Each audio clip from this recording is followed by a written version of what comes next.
ஒரு நோட் எடுத்துக்கோங்க. அதுக்கு பேக் சைடில் இருக்கிற அந்த ஒயிட் கலர் ஒரு அட்டை இருக்கும் இல்லையா? ஸோ அதை எடுத்துக்கோங்க. ஸோ அதுக்கப்புறம் அதில் ஒரு அவுட்லைன் வரைஞ்சிக்கோங்க. உங்களுக்கு எந்த மாதிரி ஷேப்பில் வேணுமோ அந்த ஷேப்பில் வந்து அவுட்லைன் வரைஞ்சிக்கோங்க. ஸோ எனக்கு இந்த ஷேப்பில் வரையணும்னு தோணுது. நான் அதனால் அந்த ஷேப்பில் வரைஞ்சிக்கிறேன். ஸோ அதுக்கப்புறம் வீட்டில் வந்து ஒரு குட்டி மிரர் இருந்தது.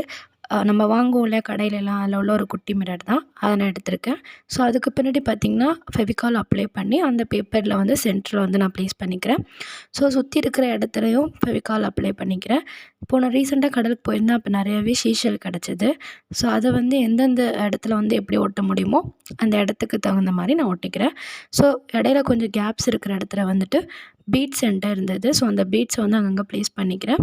ஸோ இப்போ ஃபைனலாக பார்த்திங்கன்னா நமக்கு ஒரு குட்டி மிரர் வந்து வால் ஹேங்கிங் கிடச்சிட்டு. ஸோ இதை வந்து 24 ஹவர்ஸ்க்கு வந்து நீங்கள் ட்ரை பண்ணிவிட்டு அதுக்கப்புறம் வந்து வாலில் ஹேங் பண்ணிங்கன்னா ஸோ க்யூட்டான ஒரு மிரர் வந்து நமக்கு கிடைக்கும். ஸோ இந்த வீடியோ பிடிச்சிருந்தா உங்களுக்கு லைக் பண்ணுங்கள், ஷேர் பண்ணுங்கள், மறக்காமல் சப்ஸ்கிரைப் பண்ணுங்கள். தேங்க்யூ.